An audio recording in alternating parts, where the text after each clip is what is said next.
Hello there, and welcome to the Dreamy Science Channel. I'm so glad you found your way here. Tonight, we have 100 peaceful facts about our solar system to gently guide you into sleep. Maybe your mind is the kind that needs something gentle to focus on, something that keeps the anxious thoughts at bay without keeping you awake. This video is designed for that. There's no quiz at the end. Now, let's begin. Our journey starts at the heart of our solar system, with the Sun. About 4.5 billion years ago, a vast cloud of gas and dust drifted quietly through space. This cloud, known as the solar nebula, was made mostly of hydrogen and helium, the simplest elements in the universe. Something disturbed it. Perhaps a nearby star exploded, sending shockwaves rippling outward.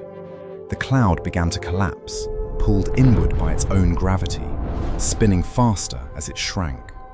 At the center, where the pressure and heat grew most intense, the Sun was born. Hydrogen atoms began fusing into helium, releasing vast amounts of energy. Our star had ignited, and a solar system began to take shape around it. That newborn star has grown into something magnificent, and that star is enormous.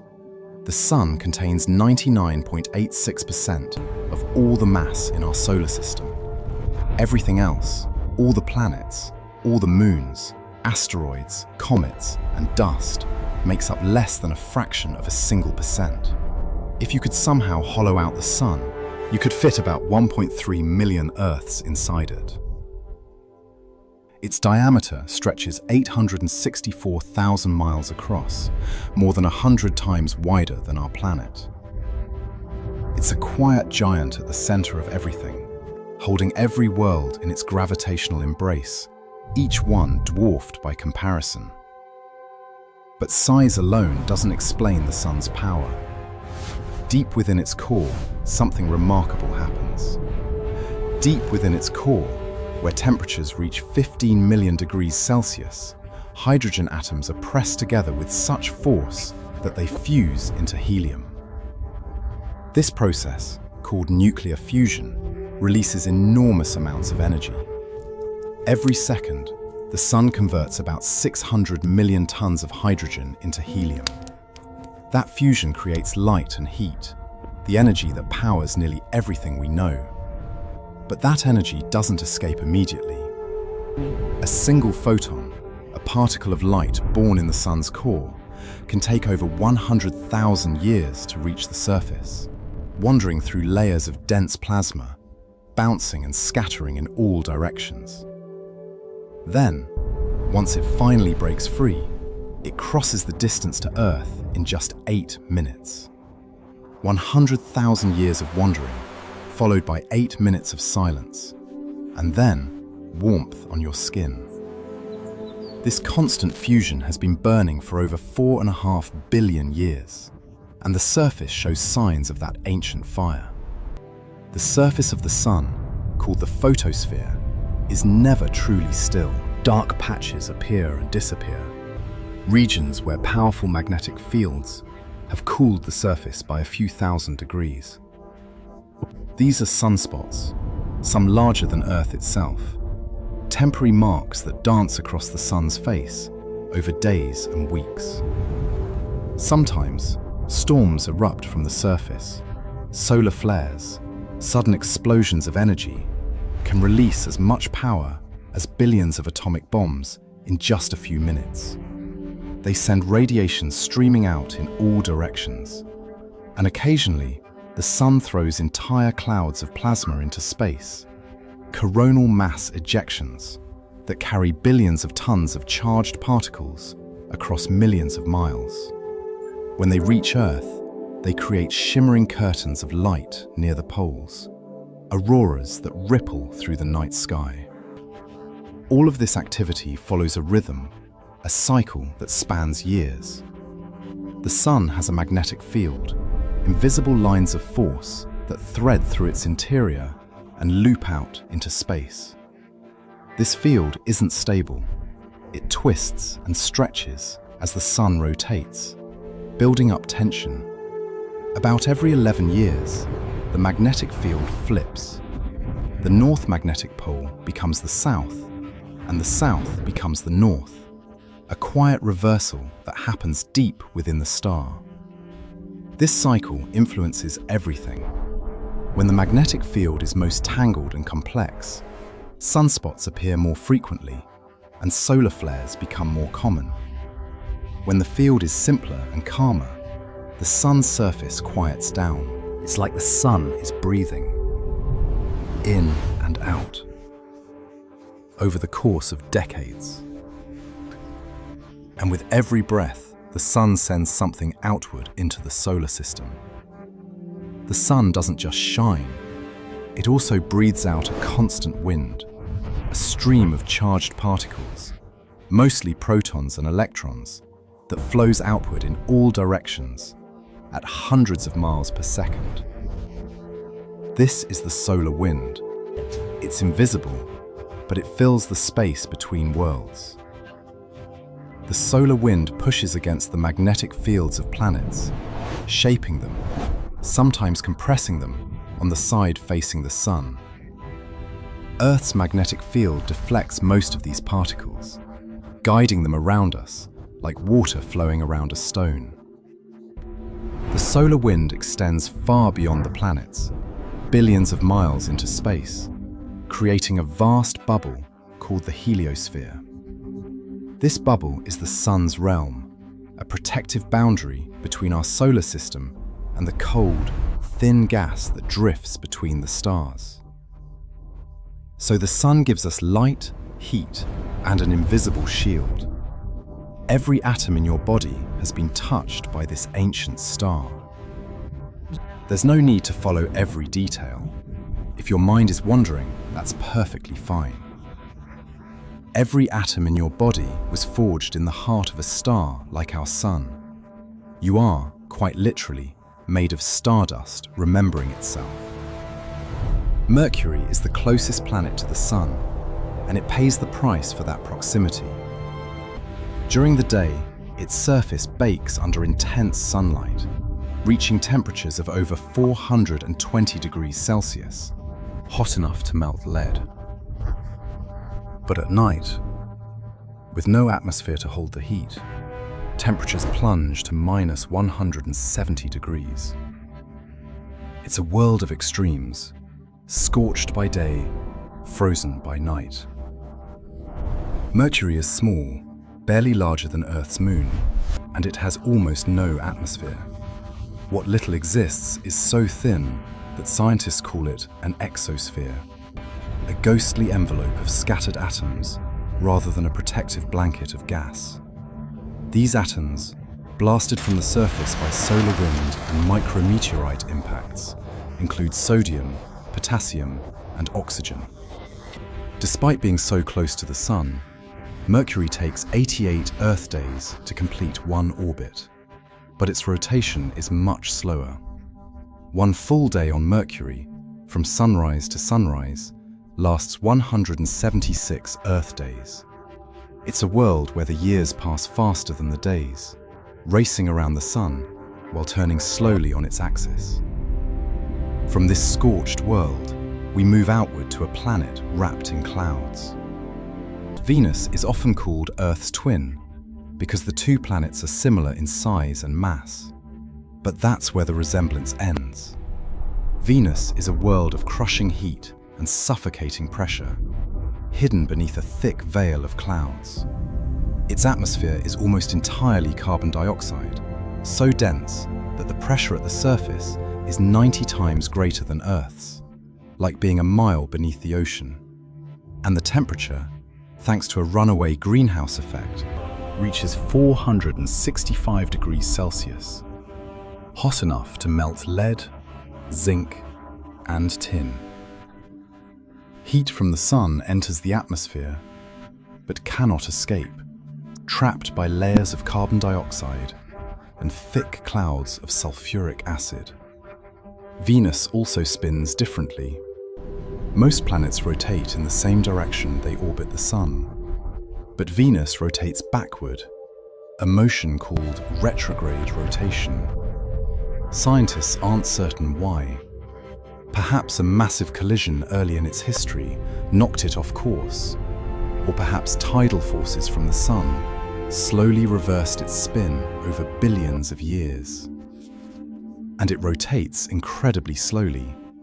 One full rotation takes 243 Earth days, but Venus completes an orbit around the sun in just 225 Earth days. So a single day on Venus lasts longer than its year, a strange rhythm for a furnace world that spins backward. Beyond Venus lies a planet that is neither too hot nor too cold, a world where liquid water flows and life has flourished.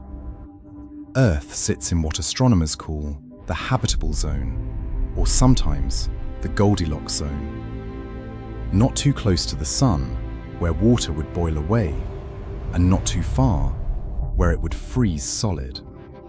Here, about 93 million miles from the sun, conditions are just right. Liquid water covers more than 70% of the surface. Oceans, rivers, lakes, and polar ice cycle through solid, liquid, and gas, moving heat and moisture around the planet in endless patterns. Water is one reason life took hold here, a solvent and a medium where chemistry could grow complex. Earth's atmosphere is another gift. Unlike Mercury's near vacuum or Venus's crushing blanket, Earth has a thin layer of nitrogen and oxygen, breathable, protective, and just thick enough to hold warmth without trapping too much heat. This atmosphere shields the surface from harmful radiation and burns up most meteors before they can reach the ground. The planet also tilts on its axis, about 23.5 degrees. This tilt gives Earth its seasons. As it orbits the sun, different parts of the planet receive more or less direct sunlight, creating summer and winter, spring and autumn, rhythms that life has adapted to over billions of years. But Earth's uniqueness goes deeper than atmosphere and water. Beneath the surface, Earth is the only planet with active plate tectonics. The crust is divided into large sections, tectonic plates, that float on a layer of semi-molten rock called the mantle. These plates drift slowly, sometimes colliding, sometimes pulling apart, creating mountains, earthquakes, and volcanic eruptions. This process does more than reshape the land. It also recycles carbon dioxide, pulling it from the atmosphere and locking it in rocks, then releasing it again through volcanoes. And Over beyond millions Uranus of years, lies one plate final tectonics helps giant, regulate Earth's the most climate, distant of the major keeping planets. temperatures within a range where liquid water can exist. Earth also has a strong magnetic field, generated by the motion of molten iron in its outer core. This field extends far into space, creating an invisible shield called the magnetosphere. It deflects most of the charged particles streaming from the sun, protecting the atmosphere from being slowly stripped away. Without it, Earth might have lost its water and air over billions of years, becoming as barren as Mars. And above this protected surface, the atmosphere itself is layered and dynamic. Earth's atmosphere is made mostly of nitrogen, about 78%, and oxygen, about Beyond Neptune 21%. lies a population of small, The remaining icy 1% worlds. includes Some of them are argon, large enough and round carbon enough to be dioxide, classified as dwarf water planets. vapor, and trace amounts of other gases. This particular mixture is rare. Most planets have atmospheres dominated by hydrogen, helium, or carbon dioxide. Oxygen, a highly reactive gas, only remains abundant here because These life dwarf planets constantly are relics replenishes of the it. solar system's formation, High in the atmosphere, frozen and a distant, layer of ozone, drifting. a form of oxygen with 3 atoms instead of 2, absorbs most of the sun's ultraviolet radiation. Without this ozone layer, that radiation would reach the surface and damage living cells. It's a thin shield, but a crucial one. The The atmosphere moon also likely formed creates about weather. 4.5 billion years Sunlight ago heats when a the surface Mars-sized object unevenly, collided with the young and Earth. warm air rises, while cool air sinks, driving winds, storms, and ocean currents. Clouds form and dissolve, rain falls, and the water The returns to the moon's sea, presence is woven into endlessly Earth's cycling. rhythms, a quiet influence felt in every And near the tide, poles, every where stabilized Earth's season. magnetic field funnels charged particles from the sun into the upper atmosphere, those particles collide with oxygen and An nitrogen, orbit is really just creating endless shimmering falling. curtains A of planet light, is pulled toward the sun by auroras gravity, that but it's ripple also green moving and sideways red and fast enough violet that it keeps missing. across the night sky. In the early 1600s, From this Johannes Kepler oasis, discovered we move to a mathematical world that patterns may in once have been planetary motion. similar, but has since grown cold and dry. Mars is the fourth planet from the Sun, and it appears red. That color comes from iron oxide, essentially rust, covering much of its surface. Billions of years ago, when Mars had liquid water, iron in the rocks reacted with oxygen, oxidizing and turning the planet into a rusty red world. It's smaller than Earth, about half the diameter, and its gravity is only 38% as strong. You could jump nearly 3 times higher on Mars than you could here. The atmosphere is thin, less than 1% the pressure of Earth's, and made mostly of carbon dioxide. It's too thin to trap much heat, so temperatures swing wildly, from a relatively mild 20 degrees Celsius near the equator at noon to minus 120 degrees at the poles at night. Mars has the largest volcano in the solar system, Olympus Mons, which rises nearly 22 kilometers high, almost 3 times the height of Mount Everest. And it has the longest canyon, These Valles gravitational rhythms Marineris, are just one a kind of scar pattern in the stretching solar more than system. 4,000 There are kilometers others, carried by across the light planet's and equator, particles.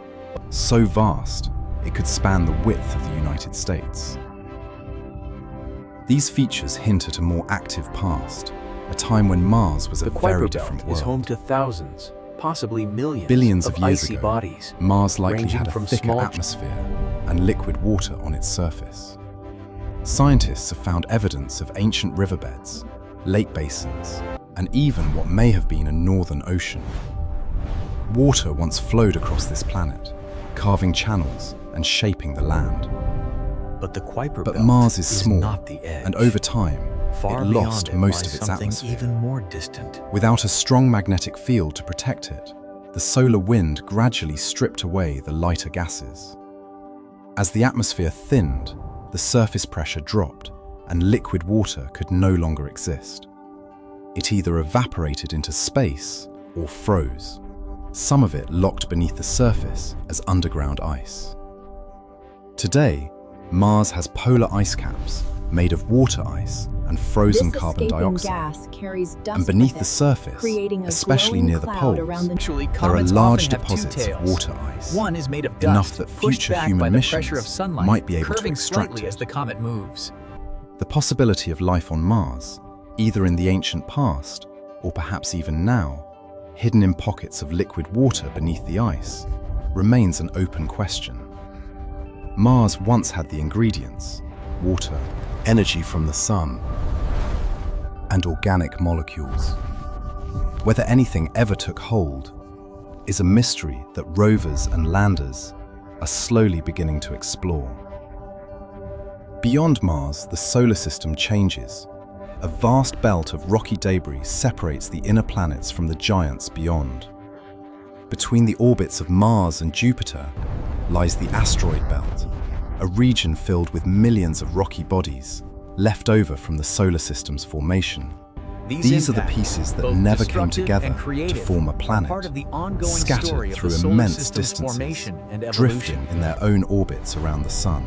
The solar system began Despite about the name, 4.6 the billion asteroid years belt ago, is as we not mentioned crowded. earlier, from a The collapsing space is cloud of gas vast, and and the asteroids are small and far apart. If you could somehow fly a spacecraft through it, you'd likely never see one with your own eyes. They're just too distant from one another. the entire mass of the asteroid belt is less than 5% the mass of Earth's moon. The largest object in the belt is Ceres, a dwarf planet about 950 kilometers across. It's round, massive enough for its own gravity to have pulled The it solar into a system spherical doesn't shape. sit still. It orbits Beneath the its center of the surface, Milky Way galaxy, Ceres may have a traveling at layer about of water ice, 220 kilometers or per even a second. subsurface ocean of briny liquid, kept from freezing by heat from radioactive decay deep within. Another large asteroid, Vesta, has a surface scarred by a massive impact that nearly destroyed it. That collision exposed layers beneath the crust, revealing clues about how rocky planets form. Some meteorites found on Earth are fragments blasted from Vesta's surface, pieces of that ancient collision that eventually drifted across space and fell to our planet. The asteroid belt is a kind of fossil record, preserving materials from the solar system's earliest days, mostly unchanged for over 4 billion years. These are the building blocks that never built, frozen remnants of a planet that never was. And beyond this scattered belt, we arrive at something entirely different, the realm of the gas giants. Jupiter is the largest planet in the solar system, so massive that you could fit over 1,300 Earths inside it. It's a gas giant with no solid surface to stand on, just layers of hydrogen and helium that grow denser and hotter as you descend toward the core. Despite its size, Jupiter spins incredibly fast. One full rotation takes only about 10 hours, making it the shortest day of any planet. This rapid spin flattens the planet slightly, bulging at the equator, and it whips the atmosphere into motion, creating powerful winds and swirling bands of clouds that wrap around the planet in horizontal stripes. The most famous feature is the Great Red Spot, a storm larger than Earth that has been raging for at least 350 years, possibly much longer. It rotates counterclockwise, a massive oval of churning clouds, with wind speeds exceeding 400 kilometers per hour. The storm's reddish color may come from complex chemicals brought up from deeper layers and changed by sunlight. Jupiter's atmosphere is about 90% hydrogen and 10% helium, with traces of methane, ammonia, water vapor, and other compounds. These elements swirl and mix, driven by heat rising from the interior and the planet's rapid rotation. And Jupiter plays another role. Its immense gravity acts like a shield for the inner solar system. It captures or deflects many comets and asteroids that might otherwise collide with Earth. Some scientists believe that without Jupiter's presence, life on Earth might have faced far more catastrophic impacts, making it harder for complex life to evolve. It's a silent guardian, pulling danger away from the smaller worlds within. And orbiting this giant are moons, dozens of them, each a world unto itself. For curious minds like yours, empty silence can feel louder than any noise. These facts are here to give your thoughts somewhere safe to rest. You're doing exactly what you need to do. Just let the facts wash over you. Jupiter has at least 79 known moons, though new small ones are still being discovered. 4 of them, called the Galilean moons, because Galileo first observed them in 1610, are large enough to be worlds in their own right. Io, the innermost of the 4, is the most volcanically active body in the solar system. Tidal forces from Jupiter's gravity squeeze and stretch the moon as it orbits, generating friction and heat inside. This constant kneading keeps Io's interior molten, and volcanoes erupt across its surface, spewing sulfur and creating a pizza-colored landscape of yellows, reds, and blacks. Some of the volcanic plumes rise hundreds of kilometers into space. Europa, the next moon outward, is covered in a smooth shell of water ice, crisscrossed with cracks and ridges. Beneath that ice, scientists believe there's a global ocean of liquid water, kept from freezing by the same tidal heating that torments Io, though to a lesser degree. The ocean may be dozens of kilometers deep, containing more water than all of Earth's oceans combined. And where there's liquid water, heat, and organic molecules, there's a chance, however small, that life could exist. Ganymede is the largest moon in the solar system, bigger even than the planet Mercury. It has its own magnetic field, the only moon known to have one, likely generated by a liquid iron core. Beneath its icy crust, Ganymede may also have a subsurface ocean, sandwiched between layers of ice. And Callisto, the outermost of the four, is ancient and heavily cratered, its surface a record of impacts stretching back billions of years. It's geologically quiet now, cold and distant, but it too may hide an ocean deep beneath its battered crust. Beyond Jupiter, we arrive at another giant, one famous for the rings that encircle it.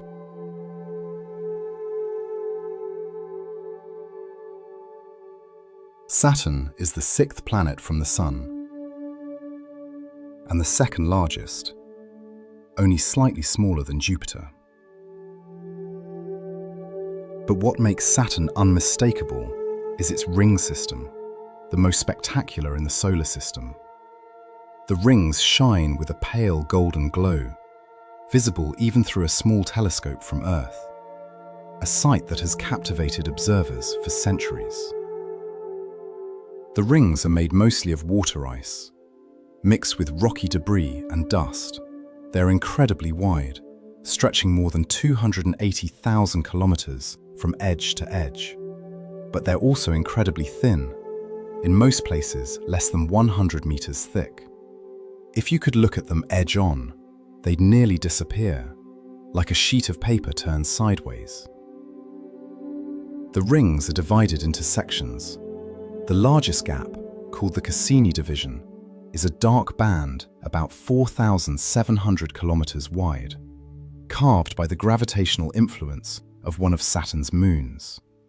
Smaller moons, called shepherd moons, orbit within or near the rings, using their gravity to keep the ring particles confined and prevent them from drifting away. Saturn itself is a gas giant, like Jupiter, made mostly of hydrogen and helium, but its density is remarkably low, less than water. If you could find an ocean large enough, Saturn would float. At Saturn's North Pole, there's a strange feature, a massive storm, shaped like a perfect hexagon. Each side of the hexagon is wider than Earth, and the storm has been spinning there for decades, possibly much longer. Scientists believe it's caused by differences in wind speed at different latitudes, creating a stable, geometric pattern. It's one of the solar system's more mysterious sights, a six-sided storm spinning at the top of a golden world. And like Jupiter, Saturn has a family of moons, some of them remarkable in their own right. Saturn has over 80 known moons, and 2 of them are particularly fascinating. Titan is the largest, bigger than the planet Mercury, and the only moon in the solar system with a thick atmosphere. That atmosphere is mostly nitrogen, like Earth's, but it's so dense and hazy that the surface is hidden beneath layers of orange clouds. The pressure at Titan's surface is about 50% higher than Earth's at sea level. What makes Titan truly strange is that it has lakes and rivers, not of water, but of liquid methane and ethane. These hydrocarbons, which exist as gases on Earth, are cold enough on Titan to condense and flow. Radar images from spacecraft show vast liquid lakes near the poles, shorelines, and river channels, all carved by a cycle similar to Earth's water cycle, but with methane instead. It's an alien landscape where rain falls, rivers flow, and seas shimmer, all made of substances we burn as fuel. Enceladus, a much smaller moon, has its own surprise. From cracks near its south pole, geysers erupt, shooting plumes of water vapor and ice particles hundreds of kilometers into space. These plumes feed Saturn's outermost ring, the faint E-ring, with a constant supply of fresh ice. The geysers suggest that beneath Enceladus's frozen surface, there's an ocean of liquid water, kept warm by tidal heating, just like Europa. And the plumes contain organic molecules, salts, and other compounds that hint at hydrothermal activity on the ocean floor. It's another place where the ingredients for life might exist. From Saturn's realm, we journey further outward to worlds even more distant and strange. Uranus is the seventh planet from the Sun, and it's strange in several ways. First, it has an extreme axial tilt. Most planets spin roughly upright as they orbit the Sun, tilted by only a few degrees. But Uranus is tilted 98 degrees, almost lying on its side. It doesn't spin like a top, it rolls along its orbital path, tumbling through space. This extreme tilt means that Uranus has the most unusual seasons in the solar system. Each pole points directly at the Sun for about 42 years, experiencing continuous daylight, while the other pole is plunged into 42 years of darkness. Then, as Uranus continues its 84-year orbit, the situation reverses. It's a world of long, strange seasons. Scientists aren't certain what caused this extreme tilt. The most likely explanation is a massive collision early in the planet's history, perhaps with an Earth-sized object that knocked Uranus over. The impact would have been catastrophic, but it happened billions of years ago, and Uranus has been rolling sideways ever since. Uranus is an ice giant, smaller than Jupiter and Saturn, and made mostly of water, methane, and ammonia ices, surrounding a small rocky core. The methane in its atmosphere absorbs red light, giving Uranus its peculiar blue-green color. It's a cold, distant world, spinning sideways in the outer darkness.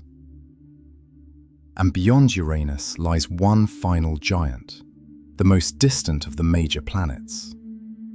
Neptune is the eighth and outermost planet, so far from the Sun that it takes 165 Earth years to complete a single orbit.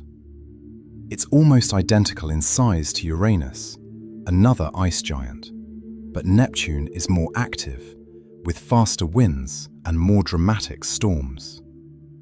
In fact, Neptune has the fastest winds in the solar system. Winds near the equator can reach speeds of over 2,000 kilometers per hour, faster than the speed of sound. Why a planet so far from the Sun, receiving so little energy, would have such powerful winds is still not entirely understood. Neptune radiates more heat than it receives, suggesting an internal energy source that drives its turbulent atmosphere. Like Uranus, Neptune owes its color to methane, but Neptune's blue is deeper, a rich sapphire, possibly because of an unknown compound in its upper atmosphere. Dark storm systems, similar to Jupiter's Great Red Spot, appear and disappear in Neptune's clouds. One such storm, observed by Voyager 2 in 1989, was called the Great Dark Spot, an oval storm about the size of Earth. But when the Hubble Space Telescope looked again a few years later, the storm had vanished. Neptune wasn't discovered by direct observation.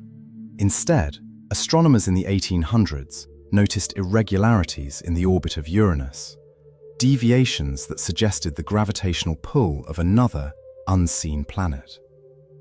Using mathematics alone, they calculated where this planet should be, and when telescopes were pointed at that location, Neptune was there. It was the first planet discovered through prediction rather than observation. Neptune has 14 known moons.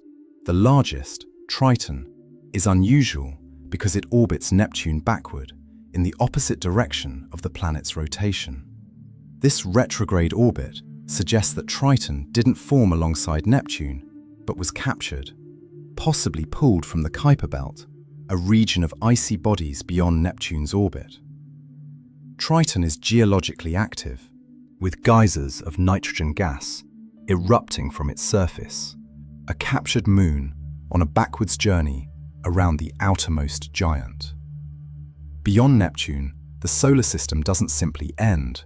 There are smaller worlds out there, remnants of its formation. Beyond Neptune lies a population of small, icy worlds. Some of them are large enough and round enough to be classified as dwarf planets. Pluto is the most famous, once considered the 9th planet until astronomers refined the definition in 2006.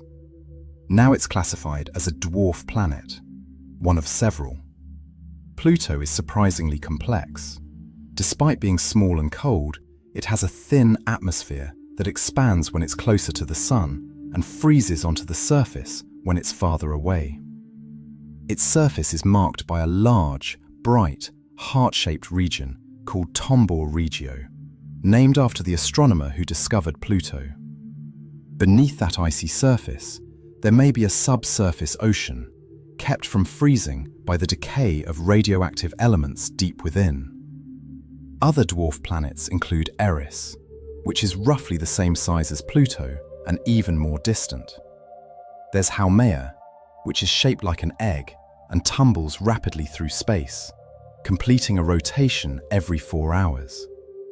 And there's Makemake, another icy world whose surface is covered in frozen methane.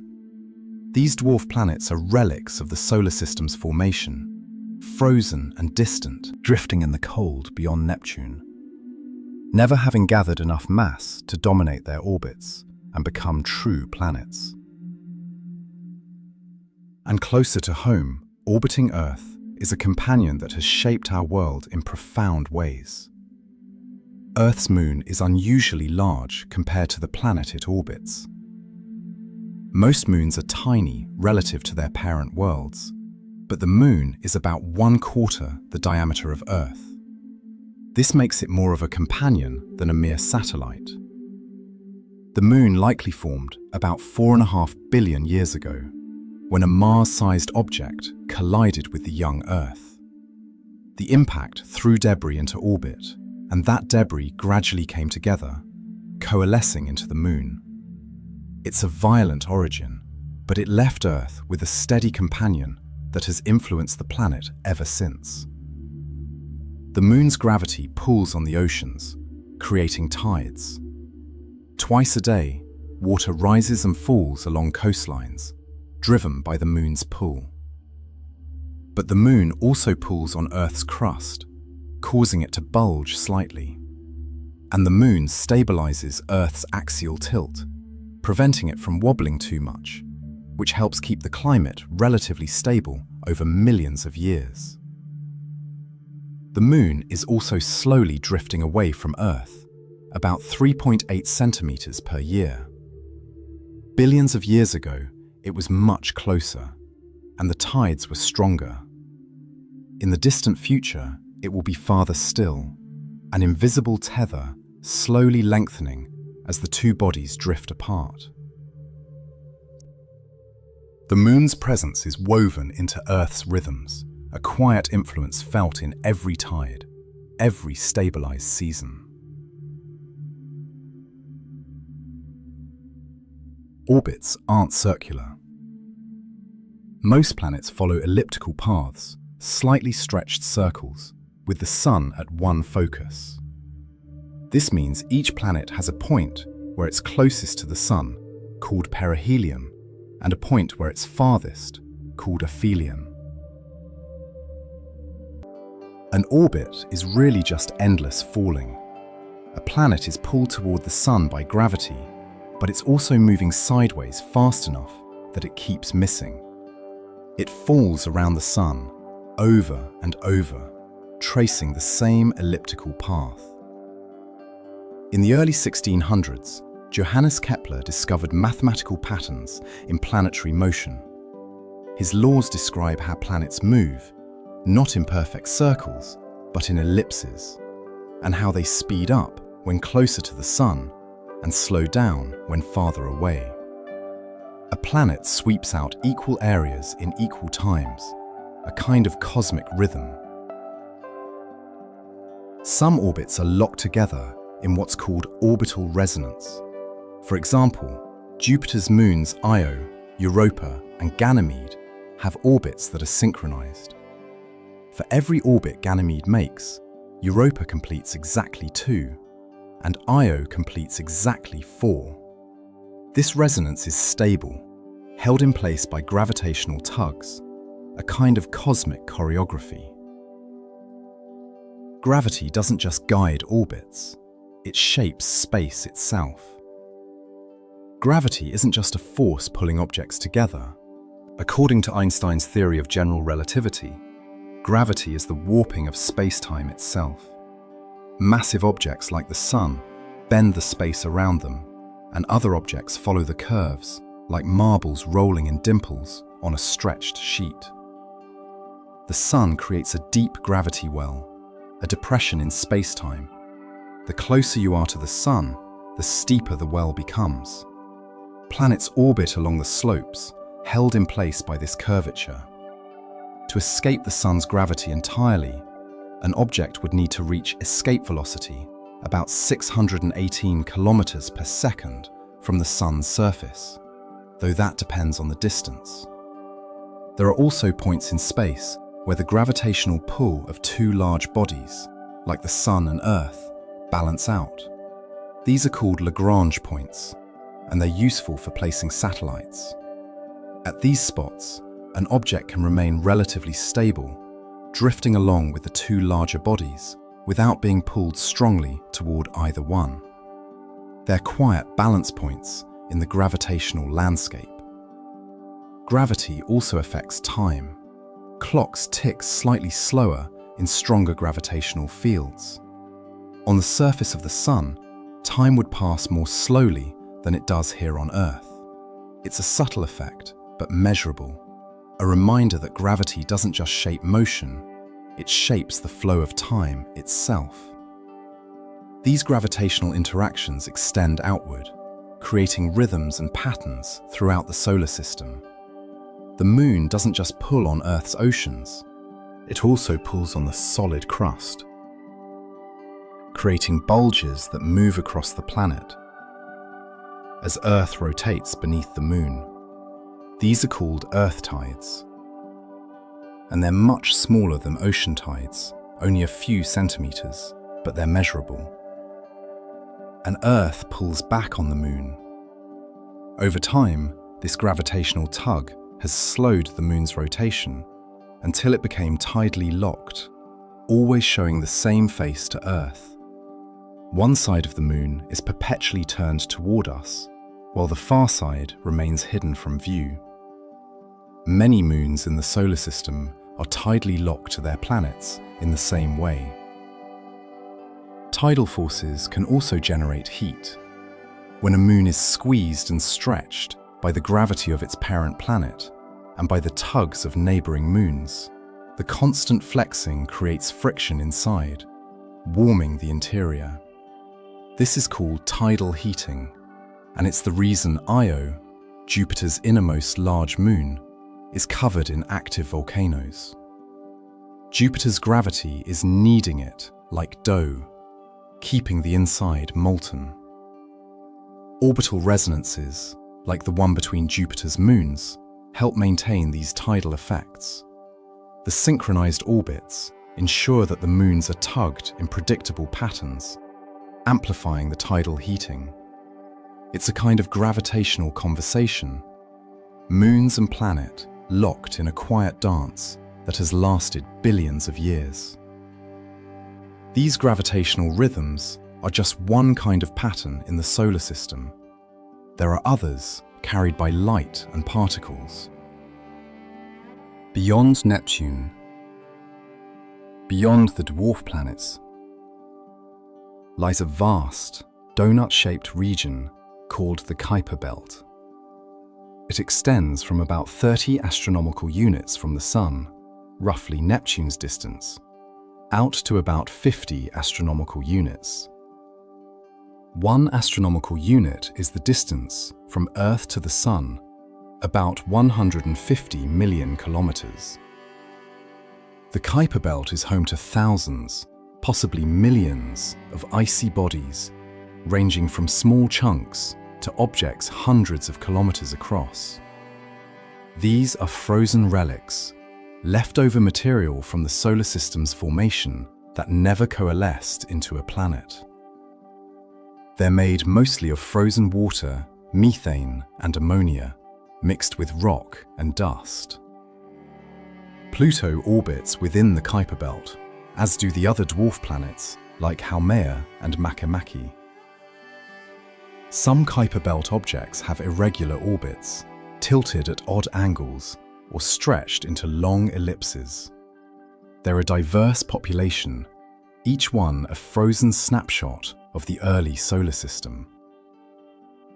The Kuiper Belt is also the source of many short-period comets, comets that take less than 200 years to orbit the Sun.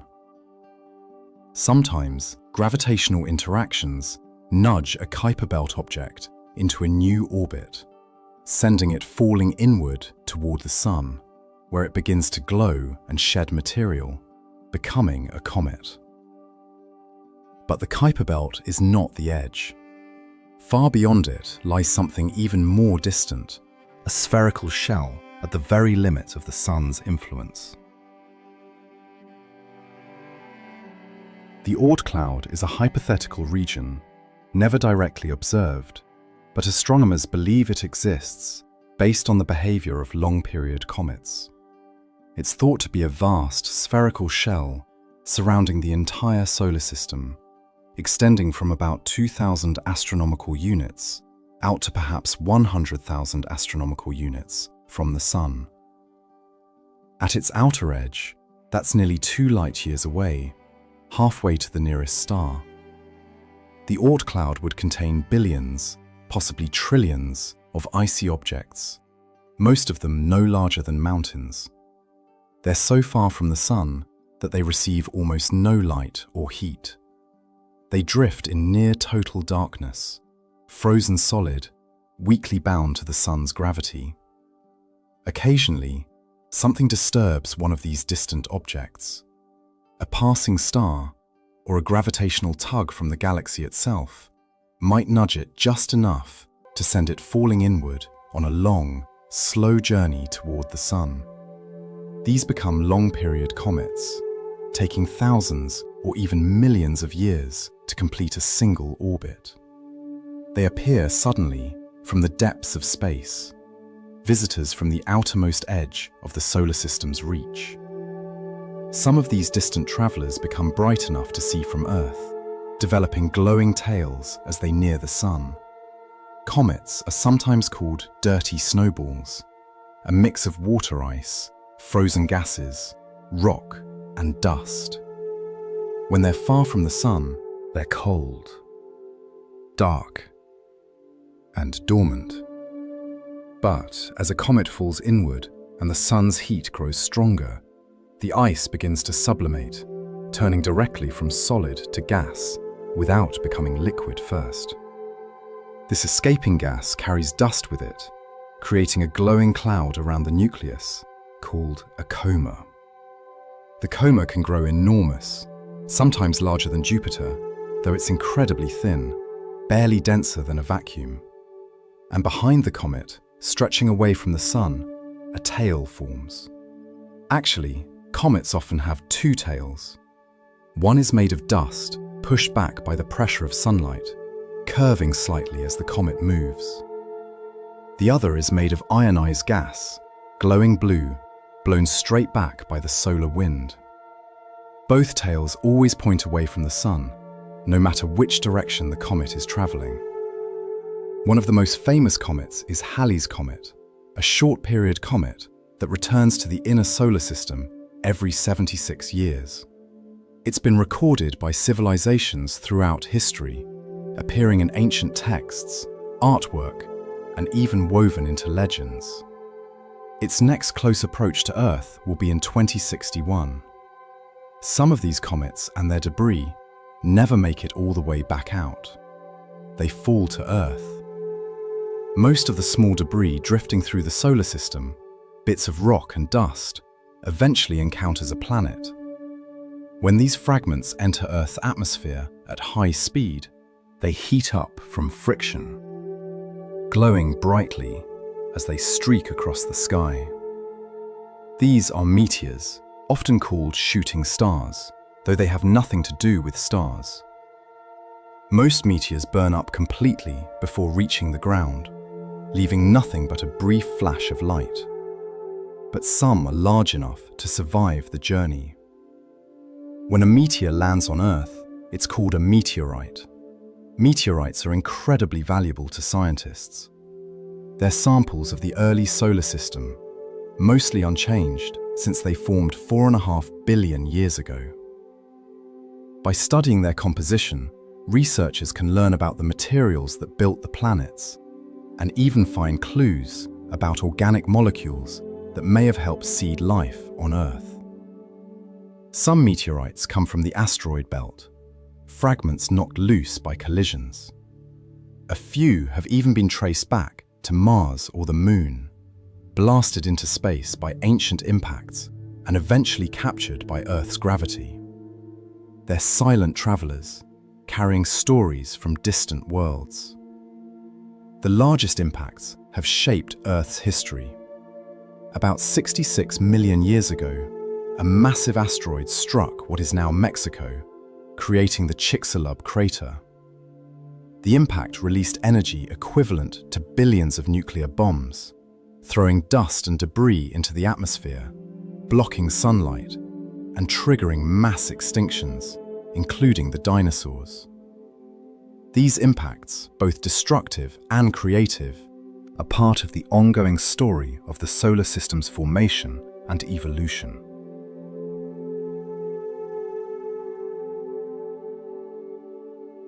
The solar system began about 4.6 billion years ago, as we mentioned earlier, from a collapsing cloud of gas and dust.